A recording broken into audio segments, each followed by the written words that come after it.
Hey everyone, welcome to Waxing Pixels, a podcast about video games hosted on Battle Geek Plus, which is hosted on YouTube and Twitch.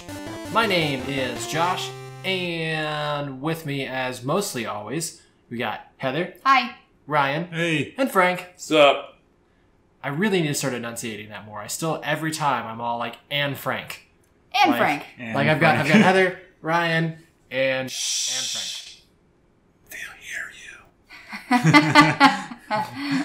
So anyway, there is a fan fiction out there that got turned into an animation. You can look for it. Goku and Anne Frank. Oh god, I remember you telling me about this. Yeah, I watched the animation. It's as horrible as you think. Goku gets transported into Nazi Germany somehow and ends up falling in love with Anne Frank. They fight the Nazis together. Wouldn't, like, Hitler try to recruit him because he's blonde and whenever he's Super Saiyan? I don't remember the whole thing, but I'm pretty sure that joke was made. Probably. Yeah, actually, that kind of happens in Fusion Rebirth.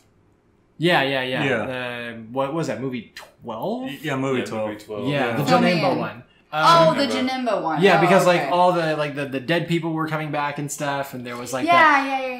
Yeah, and like Trunks and Goten were like fighting the Nazis, and it was really cute. Yeah, I remember that scene. Because leave it to Dragon Ball to make something as serious as the Nazis, like, cute.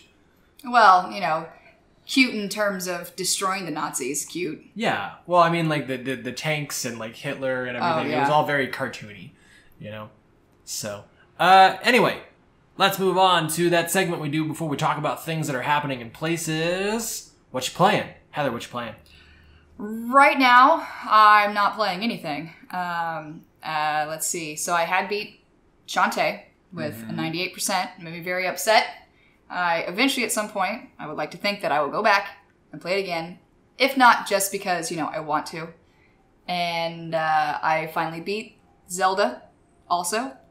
Did you? I did. Yeah, I saw you beat it. And I think the only thing for me to do now is I need like 2 more medals from, what's that guy's name? The monster guy? Kilton, yeah. So you get medals for defeating all the game's mini bosses.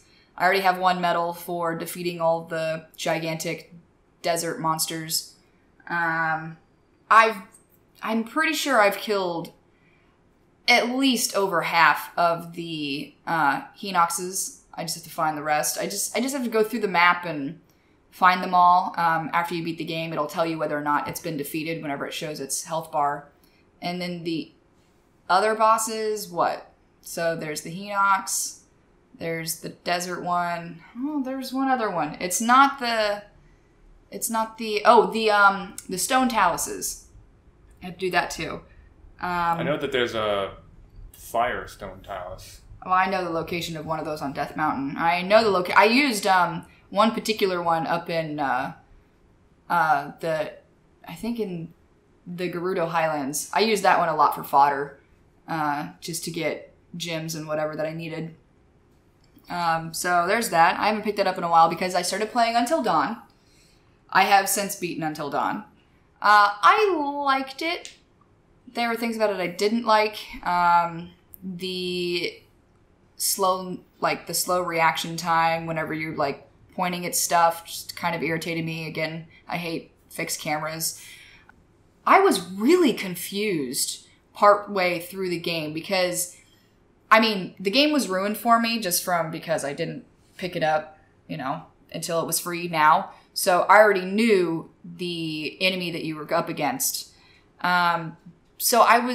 But even if I hadn't known that, I was really confused as to what was really going on in the game because the tones were so vastly different. And I managed to, at the end, I started getting careless. I was really careful at the beginning in deciding my choices. And then got to the near end of the game, and I just kind of forgot the whole idea that I had been doing so well that I forgot that it was like legit survival, like you could lose a character at any moment. I forgot about that, so I made a really stupid decision. And after I made that decision, you can't turn around and go back. And I was like, oh, I don't think this is going to end well. It did not. So I lost my first character about probably at the second to last chapter of the game. And then at the end, the very end, I lost 2 more characters. I just kind of like, I don't know, like the 2 choices, I sort of kind of thought about it, but not really. And then I ended up making like the rash choice, I guess. I ended up losing 2 more characters. I wanted to go back and go through it. But you can't really go back and get the collectibles and then it gets saved to your story. You have to restart a new file entirely, which is a huge pain in the ass. It's like, I just beat the game. Why are you not letting me, just replay a section? But then I understand the reason they did that was to make the choices you make very permanent, just like in real life. So I understood that. I ended up being like, okay, I'm going to restart a game entirely, just start with a new slate, and, pretty much make the same decisions, made a different decision here and there just to see what the difference would be. Frank, you were sitting there watching me play. Mm-hmm. I ended up in the cabin scene with, I think his name is Mike and Jessica. She wanted a fire and mood lighting, so I gave her fire and mood lighting, and suddenly my honesty tanked. Like, we couldn't figure it out. And then the chase scene after Jessica got nabbed, I literally made every exact choice as I had the previous playthrough, and I got all the QuickTime events perfectly. That wasn't an issue. And then you find Jessica, and she's dead. Like, her face was ripped off. And I was like, what the fuck? And the reason the game gave me was that Mike had stumbled, basically telling me that, oh, you missed a button, but that never happened. So I rage quit, and I don't know if I'm going to pick it back up again or not. So I'm kind of just not playing anything at the moment. Just kind of angry. So last week, since we didn't have a podcast, because I actually rearranged my desk area, I actually finally played Dragon Ball Z for Connect for the first time. And I'm sorry. Well, it was surprisingly responsive because all I played was the tutorial levels, and now I'm going to play it on Twitch on Friday, so hopefully it'll be as responsive in the heat of battle, but it's probably going to be really hilarious to watch me play it live. I had no idea there was a Dragon Ball Connect game. There was. It sounds like an awful idea. Yep. Well, I mean, that's most Connect games. That's a good point. So, yeah. I mean, like, the sentiment was there. Hey, make Kamehameha wave motions so you could do your Kamehamehas, you Super Saiyans. Yeah. Which actually, I remember the trailer for Dragon Ball Z Connect. The narrator guy actually said Super Saiyan. Yeah, I remember that. And, like, everyone, like, on YouTube, like, lost their shit being like, he said it wrong! Which I actually said Super Saiyan on, like, a video that I was in recently on Geekdom 101. And I remember going to the comments and I saw some guy being all like, I don't trust anybody that says Scion. And it was like S-C-I-O-N. And I was You were talking about a car? Right. And I was just kind of all like, say it however you want, dude. Like, don't get up my ass about it. Right. But, anyway. And also, over the weekend, I beat Zelda Wand of Gamelon on the Philips CDI. Why do you hate yourself? Well, it was actually... It was a really, really awful game, but it was very hilarious at some point. So it's going to make a really, really funny review. Yeah, I don't know. I kind of feel like your idea of funny is just not absolutely funny. Torturous. Like our old friend Bill and yes. Oh my God. Yeah, you guys would have been best friends in high school. Yeah, I wish. He was still here. I just noticed you got your hair cut. Yep, I did. Well, hooray. Thank you. Frank, what you playing? Still Legends of Dragoon and Gundam Battlestar 2. Is that what you were yelling at earlier? Yes. Okay. Yeah, it was. It's a fighting game, a Gundam fighting game for the PlayStation, and apparently the controls are just not doing what you want them to do. No, it's not. It could be the controller I have or the combination of both. Like what kind of combos are you trying to? Are you trying to do like you trying to dial it in Street Fighter style? Yeah. Or okay. It's basically what it is. Okay.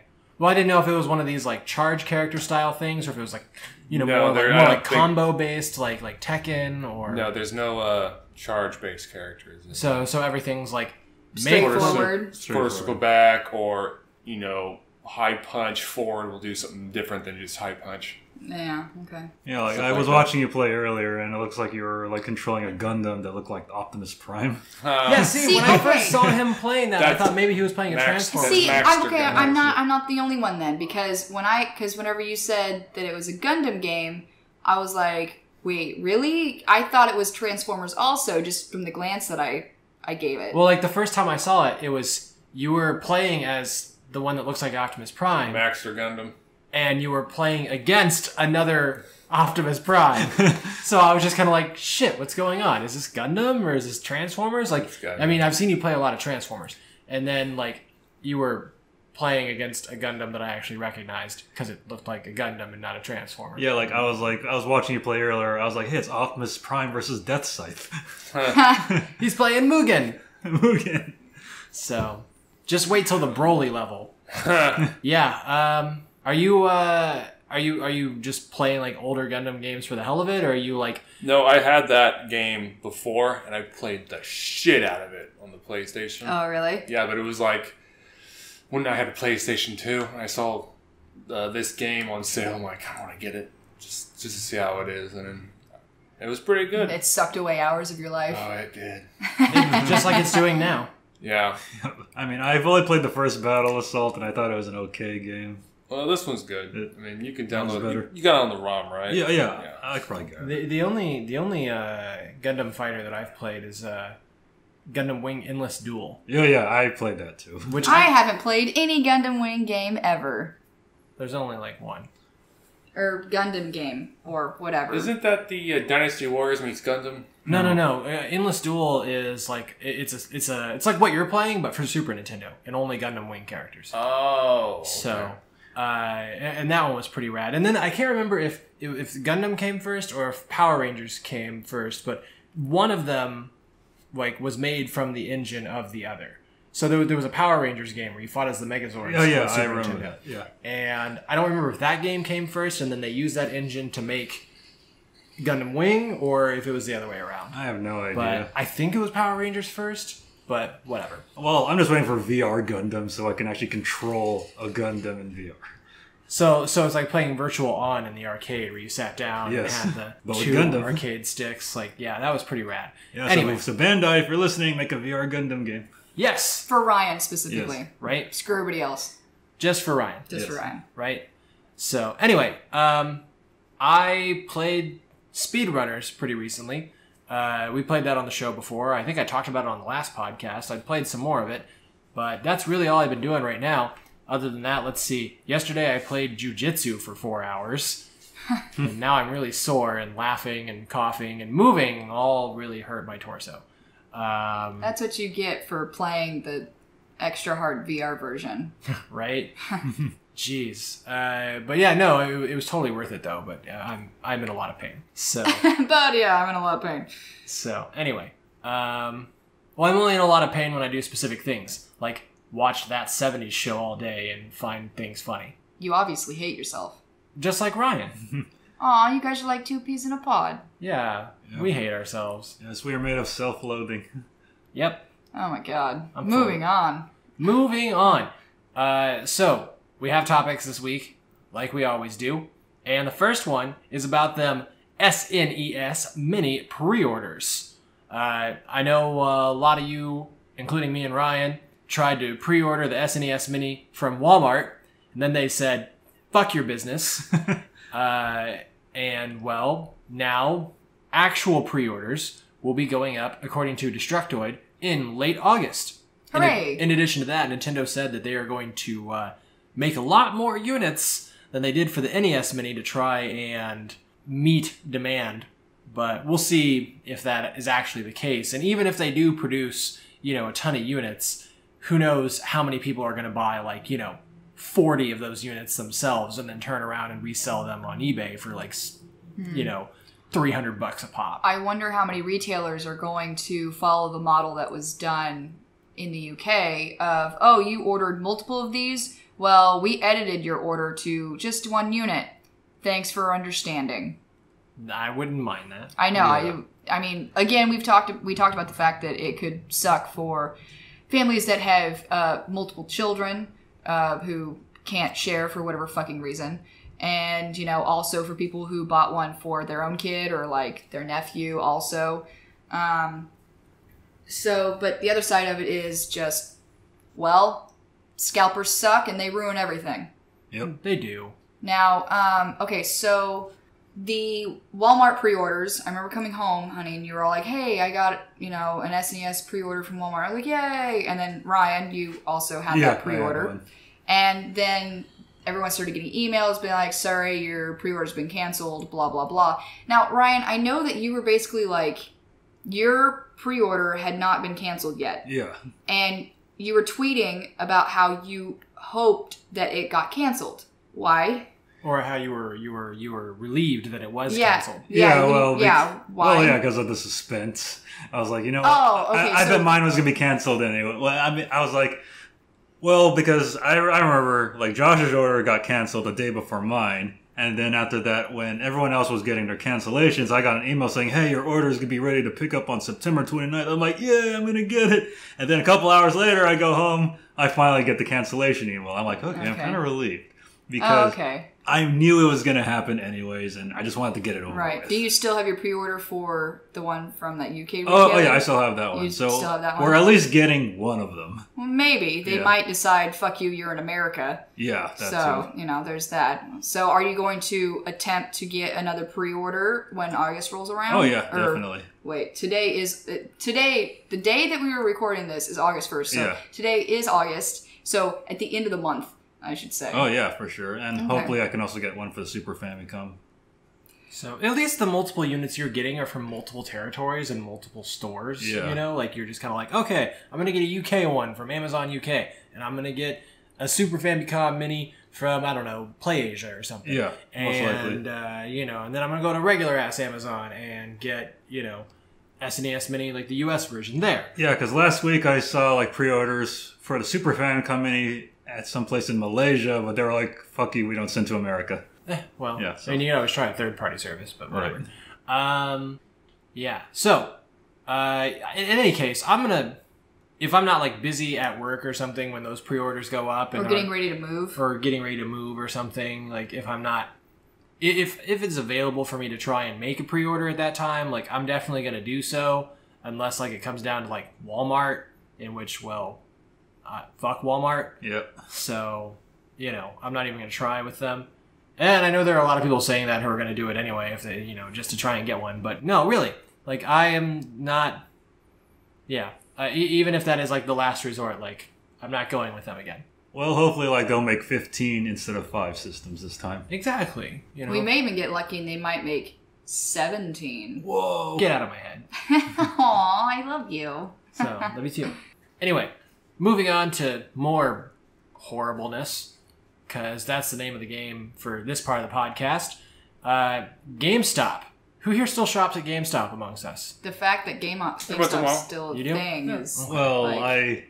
I think the last time I went to GameStop was when I traded in my original PS4 for the PS4 Pro, since they were the only ones offering, you know, like, a better deal than Best Buy. Oh, okay. I think the last time I was in a GameStop was a few years ago. It was out here, actually.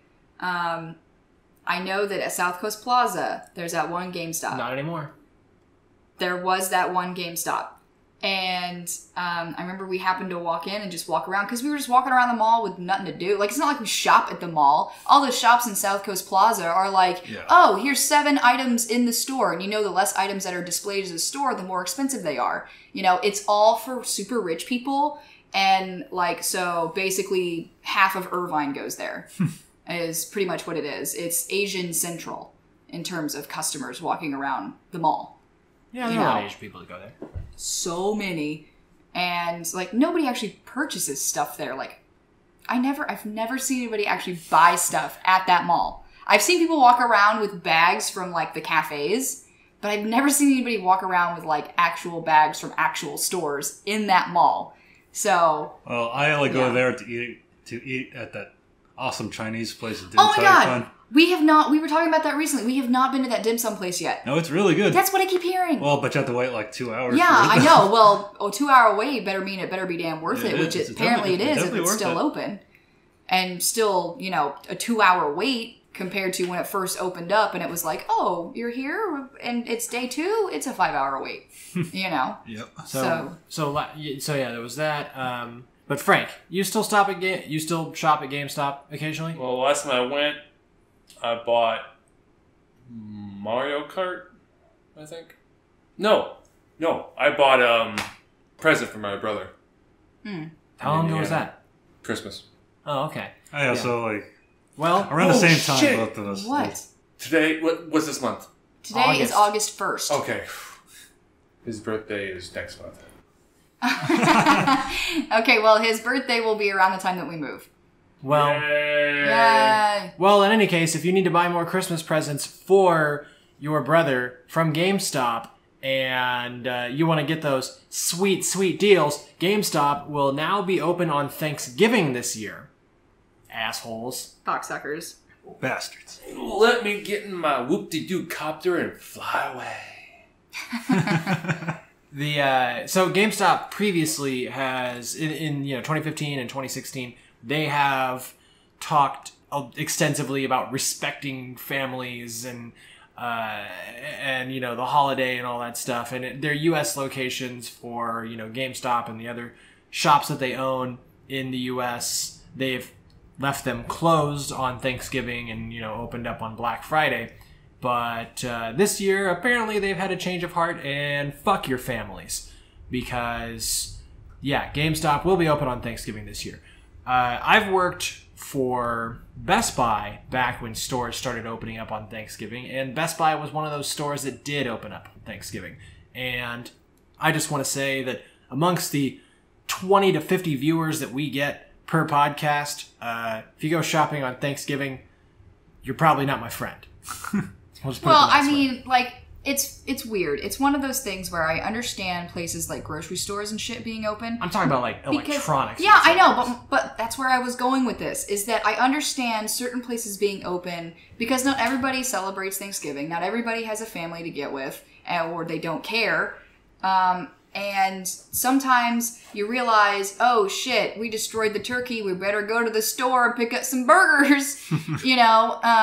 That's understandable. Some places to eat. I feel the same way for the people who don't celebrate, or they celebrate later in the week or the week before just because of everybody's, differing schedules.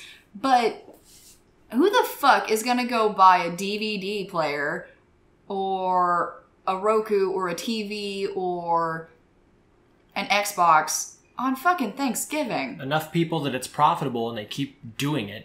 And those are the people who probably bitch about the places being open on Thanksgiving. I mean, how many times have you heard somebody who's worked on Thanksgiving being told, oh, it's so awful that you have to be here today? Really? Then why the fuck are you here?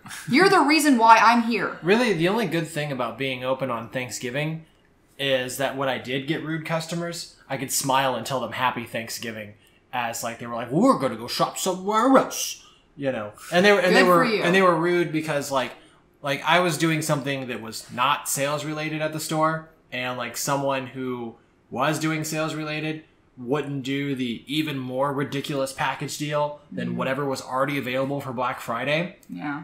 And so then they came to me about it, like I was his boss or something. I'm like the exact opposite. Yeah. And it's all like, well, I can't do anything about it. I'm just making sure you don't steal anything, and they're just kind of like these prices are already a steal, haha, sort of thing. And they were just like, well, fine, we'll just go shop somewhere else if you won't make him do this package deal for us. I'm just like, cool, Happy Thanksgiving. Yeah. That's the kind of thing that, But yeah, other than that, I'm really glad I don't work for a retailer I'm so glad. that is open on Thanksgiving or anything like that. Or for that matter, really has a big Black Friday push. They don't. That too. Like a lot of people show up anyway, but it's just a normal day. Yeah, the store is open for normal hours, and it's just a normal day. It's not like a big thing. Like the big thing for the store that I work at is actually right about now, and over the next couple of months, because that's when all the new products drop in. So everyone wants to get the new All products dramatic right away. for the skylights. Yes, exactly. We do have skylights, and we do have drama. So now we just need some dropping. Oh, yeah, Okay. and also GameStop's been like losing competition, to Amazon and Well, all of the course. other I mean, Everyone has. one, yeah, you're right. Everyone has. But also, in terms of, gaming retailers, why would you go to GameStop anyway? Like, the prices are horrific. Yep. And then, if you happen to buy something and bring it back literally a day later, or even that same day, they'll be all like, oh, like you could even had not opened it. Say you bought it and you went to give it to a friend for their birthday or your kid cousin or whatever. Oh, you got the wrong game. They wanted the second of this game, not the first one. Or, you're like, oops, I made a mistake. And you went back to the store, they'd be all like, okay, well, the only thing I can give you is $3 in store credit. Yep. Well, after you open it, of course. You can return a game there. I know you can return a game. But yeah, like after you open it. Like, 'cause that's what happened when I found Well, that's out just how it is in general. Like, that's the whole jab at, GameStop. I mean, I had a friend who went and purchased a game, took it home, opened it up, and it was a used game, and it was the wrong disc in the case. So they took it back, and they're like, yeah, this is the wrong game, like, I want to switch it out. They wouldn't let him switch it out, because he had to return the game first, and then repurchase it, but he had to pay twice for the game, because there's like, well, we can apply $5 in store credit towards your next purchase of this copy. Like, it was stupid as fuck. And this was at the Terre Haute one in the mall. No, I remember buying Spider-Man 3 for the Wii, thinking that Spider-Man 2 was good, so Spider-Man 3 is going to be good also. Aww. Yeah, opened that up, played it for about 10 minutes, and was all like, wow, this is shit. I took it back to GameStop, and like the dude's like, wait, like it was still that guy's shift that I bought it from. He's like, wait, really? Like, I can only do a trade-in since you've opened it up already. Like, he was trying to be cool about it, and I was just like, yeah, no, I don't want this anywhere near me. Like, I know I can't return it. So just, and it was like brand new that day. So I actually did get maybe a quarter of my money back. But, but yeah, GameStop, yeah, their prices are kind of ridiculous. Like brand new, $59.99, or you can buy it used for $58.39. Yeah. Yeah, there was one time, like about a decade ago, I bought a new game there, but they gave me a used copy. Those assholes. Yep, those bastards. I would have set that building on fire. The whole mall? The whole mall. Wow. Yeah, and plus, And then you could go on a really great rampage, because next to the one in the mall is that stupid knife shop. Oh, right. Yeah. All that mall the ninja place, shit. it's like QVC, like the store. Yeah. Yeah, like like Josh and I are both on Amazon Prime, and like we get like $20 off, each new game. No, I mean 20% off each new game. When you pre-order, yeah. Yeah, when you pre-order. So like, and it gets delivered on the day of. So yeah, like we have no reason to ever go to GameStop. Pretty much. Like we've just kind of got a better deal going on, and well, I'll just have to say that being open on Thanksgiving just makes me want to shop with you less. So, Anywho. Now that I've talked about how much Walmart sucks and how much I don't go to GameStop anymore, Ryan, I want you to take over for me and tell me a little bit about this Dragon Quest news that I hear people talk about on the internet. Alright, so it's just been announced that Dragon Quest XI is coming out to the West in 2018. So we are going to be getting an English version of Dragon Quest XI. Like it just came out in Japan on both the PS4 and the 3DS, so hopefully we will be getting at least one of those versions, or hopefully both of those versions. And I definitely, since I'm a huge Dragon Quest fan, I would definitely love to get one of those versions. So, Dragon Quest, when was the last Dragon Quest that came out over here? Like the proper Dragon Quest, not like a side quest one or whatever. I think Dragon Quest 8 for the 3DS, which just came out earlier this year. Okay, so I knew it was like 8 or 9 or something, but... I knew it had been a while. And then a couple of months ago, they just released Dragon Quest Heroes, which is which is like the Dynasty Warriors. Dragon Quest, yeah. So, but no main series titles for a bit. Oh no. Well, wasn't 10 like an MMO or something? Yeah, it was an MMO. Okay, so this will be really interesting, and being a Dragon Ball fan and Toriyama doing art for Dragon Quest, like it's always interesting to at least see Dragon Quest stuff coming over here, even though. Like, if I'm in, like, Book Off or something and I'm looking at, like, Japanese games, I'll see like Doragon, and I'm just kind of like, okay, cool. And then like I pull it from the shelf, and I start to see Toriyama art when I turn it. And I'm just like, okay, cool. And then it's like Dragon Quest, and I'm just like, oh, okay, and then put it back because I'm not really like hardcore into Dragon Quest or anything, but. There seem to be a decent amount of people that are, or at least there are just a few people that are really loud. I don't know. Yeah, well, it's not as popular here as it's in Japan, because in Japan it's like it's a natural, it's like a phenomenon there. Oh, yeah. So, Frank, do you ever play any Dragon Quest? No. And that's the end of that chapter. But yeah, Ryan, it really seems like you're the only one that's playing Dragon Quest here. So. Do you follow it like religiously, or is it just is it something you're gonna grab, Dragon Quest XI? Oh yeah, I actually follow it pretty religiously now. Oh, rad. Yeah. So, all right. Well, you'll have to keep us updated when that comes out in a what you playing segment. Sounds good. So yeah, because I've been kind of on I've been a bit on a Dragon Quest binge lately. I've been looking at eBay so I can get one of those like plush slime monsters. nice. Yeah, and then like there's this helmet I might want to get, but I don't know if it's gonna fit my head though. You can also just, you can also just give the money to me. I'll think about that. Okay. So. See, I like that idea. If you're going to give us crap, you might as well give us just money. Right. Yeah, you're like, I was planning on bringing over a bunch of books and DVDs, but instead here's $40. It's like, okay, cool. Yeah, that'd be awesome. I'd be fine with that. Maybe. Who knows? So, anyway, moving on. We got one more topic for the evening, and it's about Nintendo. Imagine that. Second Nintendo topic for today. We love Nintendo, even when they're stupid. And it looks like they fixed something that was kind of not working out really that well recently. Ryan, tell me what's going on with the Nintendo Switch battery. So a lot of people are complaining, like one of the latest updates, like kind of disabled like the battery display, like let's say like you're playing Zelda Breath of the Wild and then you go back, to check your battery, but you don't know how much battery you have left because it's not showing, and it's very important because Zelda Breath of the Wild drains a lot of battery. I was just playing it last Sunday, and I was playing for 20 minutes, and my battery went from 100 down to 80. So it's very important that you know how much your battery is when playing games on the Switch.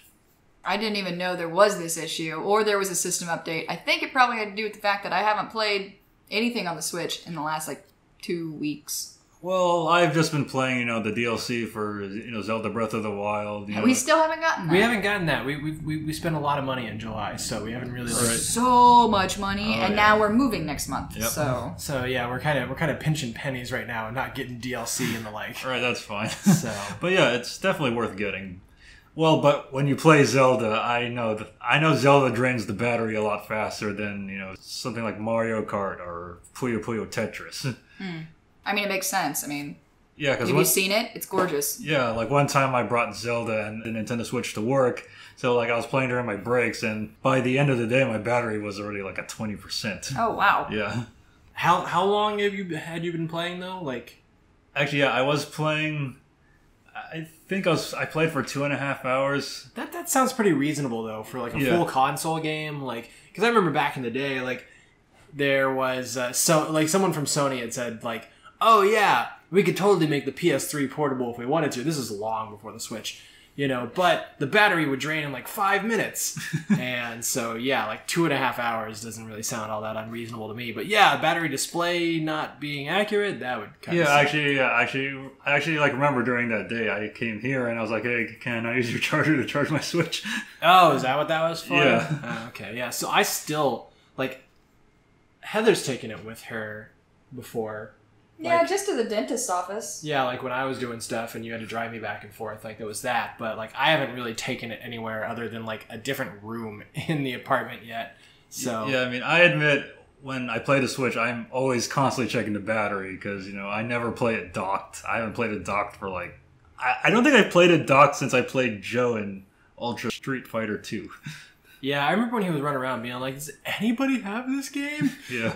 And I'm just like, no, I'm saving money for E3 and Anime Expo, my bad. So, but whatever. I'm sure if Fighters comes to the Switch, It'll be one of the many versions that I get. Yeah. I'm gonna get fighters for everything. I'm gonna get fighters for my phone. I'm gonna get fighters for my refrigerator. I'm gonna get fighters for my toothbrush. I'm gonna get fighters for the car. I'm gonna get fighters for Heather's glasses. You know, like I'm just gonna be able to play fighters on everything. No, I'm gonna try to get Dragon Ball Z fighters implanted in my mind. It looks like I think Frank is looking at Dragon Ball Fighters on his phone right now. Yeah, there was a new GIF that was up on Reddit today. Yeah, but Goku deflecting a keyboard and it goes in the background and destroys the puts a hole yeah. in the Budokai like in the little roof. temple place. Mm-hmm. Yeah. So yeah, I remember when watching the Evo tournament for fighters that it was pointed out, oh, there's a hole back there now. But like I was so focused on just paying attention to the gameplay and stuff like that in general, and like just seeing the strategies people use, that I didn't even notice that little detail. So that's pretty rad. Actually being able to see it today, that deflection and whatnot. So anyway, that's all we have for this podcast this week. My name is Josh, and this is Waxing Pixels on Battle Geek Plus. There are other shows on Battle Geek Plus, and Ryan's about to tell you what they are. Yeah, so we have other shows like Awesome Video Game Memories, where we review games and give our retrospectives on them every Sunday. And now that we don't do Battle Geek Plus Arcade Edition anymore, we have brought back our original Battle Geek Plus show, and we've rebranded it as We Play Games. I'm actually going to be releasing episodes kind of regularly, and earlier today I released an episode where I played an HTC Vive game in VR called Gorn. It was made by people who made Hotline Miami, where you're a Viking in VR, then you smash people's faces, and it's really funny. You should definitely check out my Let's Play of it. And also, I'm playing games on Twitch at twitch.tv/BattleGeekPlus and on YouTube Gaming on Fridays. And this Friday, I shall be playing Dragon Ball Z on Connect. Woo! Awesome, fantastic, amazing, and other words to describe things. Anywho. Adjectives? Yes, other words to describe things. Yes. Adjectives. Other adjectives. Adjectives like poopy. I was going to say hot, because it's hot as fuck in here. It is. We need to stop this recording and open the door back up so we can get some airflow in here, because things that make artificial airflow make way too much noise and therefore mess up the podcast. So, now that we're done recording in the sauna, my name's Josh. I'll see you next week. Everyone else say bye. Bye. Later. Back in the day.